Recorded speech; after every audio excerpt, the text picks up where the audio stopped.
We have audio of what Jordan said to reporter Jack McCollum about not wanting Thomas on the 1992 Dream Team. This contradicts what you just heard off the top of the show. Take a listen. Rob phone called and said, Rob, I won't play with Isiah Thomas on the team. He assured me, he said, you know what? Chuck doesn't want Isiah, so Isiah's not going to be a part of the team. Okay, so the Chuck that Jordan is referring to there is Dream Team head coach Chuck Daly. On The Last Dance, of course, Jordan said what you heard off the top of the show, saying he didn't have specific involvement in blocking Isiah Thomas on the Dream Team. Max, now that this audio has surfaced, does it make Michael Jordan look bad? It does make him look bad. And look, memory is imperfect. And if you ever played telephone as a kid, you know even passing along facts, they can get distorted very easily. But in the doc, Michael Jordan's saying, hey, is someone on the team? You don't even have to worry about that because others don't want him on the team. He won't be on the team. But what he said here, which predates the doc, is I won't play if Isiah's on the team. Don't worry, even Chuck Daly doesn't want him. You don't have to worry about that. And while it's a subtle difference, and maybe Michael Jordan at the time of the documentary wasn't even really trying to change something. Just an issue of playing telephone, right? You're repeating something that happened, you phrase it a little differently, and some subtle meaning gets lost.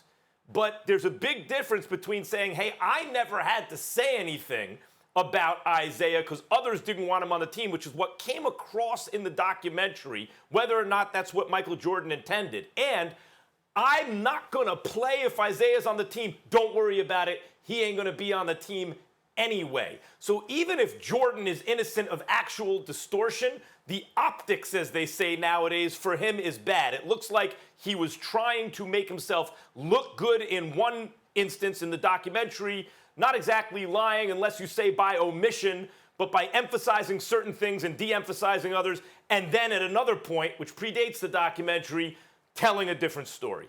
Yeah, I mean, I don't think it makes him look bad because this is what I thought was the case. Like, for my entire life where I knew of this story of Jordan keeping Isiah off the Dream Team, I thought it was because of Jordan. The only 5 seconds that I considered maybe it was because of somebody else was when he said it in his documentary that a lot of other people didn't want him, and when they came to him, they already told him that Isiah wouldn't be on there. And then I considered it, and then I looked at the totality of the documentary and realized, no, Jordan is kind of a vindictive, petty, kind of sensitive guy who turns that sensitivity into destroying the people that are across from him and the guys he considers his opponents, which he did on the court for many years and he did off the court in this situation.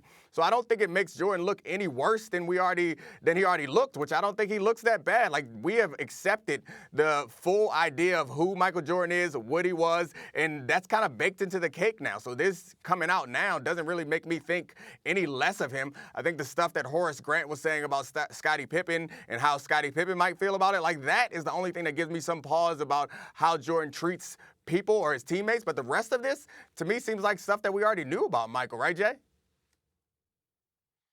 You know, I think for a lot of people, Neek, people on the inside that have heard a lot of these stories, that have been around a lot of players, I think, look, I've known Michael since I was a sophomore in college. And, I've played against him. I've seen how he finds those triggers to be extremely competitive. It doesn't matter who he's competing at you with. I've heard stories of people that don't like him. I heard stories of people that love him. But I think also then coming out of that world of being in the athletic world and being in the regular fan world, I've heard this admiration for him. Like, there was nothing that Jordan could ever do that was wrong. I think the world is actually getting a chance to see, what are some of the pitfalls of how Michael Jordan is so competitive all the time, and how he needs to channel a lot of that. And I think, does it make him look bad as it relates to Isiah? Maybe not to the world, but to Isiah Thomas, it really does. It really does. And it's fine. Yeah. I think Isiah would have respected it a lot more, Max, if Michael had just came out originally and like, yeah, I didn't want him on the team. Like, I didn't want him on the team. I didn't like him. I didn't respect him. I hated him. He could be a good player, but he wasn't going to be a player on my USA basketball team. So I think, once again, even if he, and you said memory is impartial. Let me tell you something, Max. When there are two guys I competed against. Like, one was Earl Watson, who is my boy now, and he's great. But when we played against each other in college, I didn't like Earl Watson. I can tell you about a multitude of plays, scenarios within the game where each possession, I can tell you what happened and how he pushed me. You don't forget stuff like that. I waited all my life to play against Jason Kidd. When I finally did, games, how I played, what scenarios in which he was able to take advantage of me, the game that I had a triple-double and passes that I was able to make. You don't forget about stuff like that. It seems almost as if this is a psychological one-on-one game that Michael Jordan is in with Isiah for life. For life.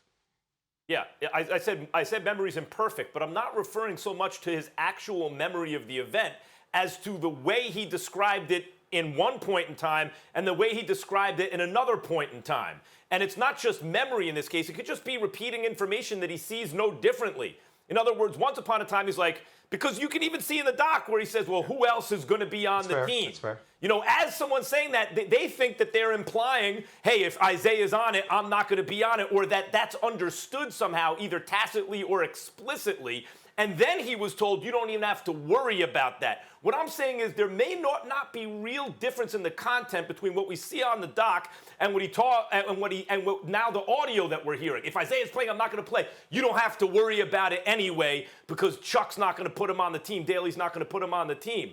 But the way it comes across is that Jordan's drawing a line in the doc saying, I didn't keep him off the team.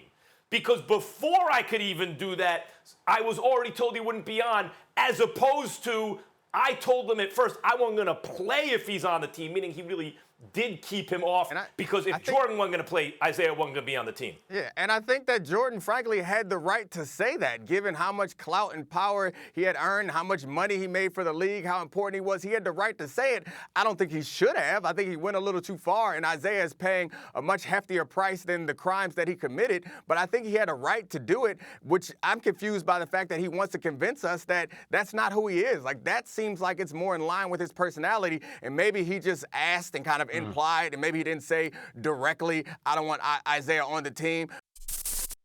Thanks for watching ESPN on YouTube. For live streaming, sports, and premium content, subscribe to ESPN+.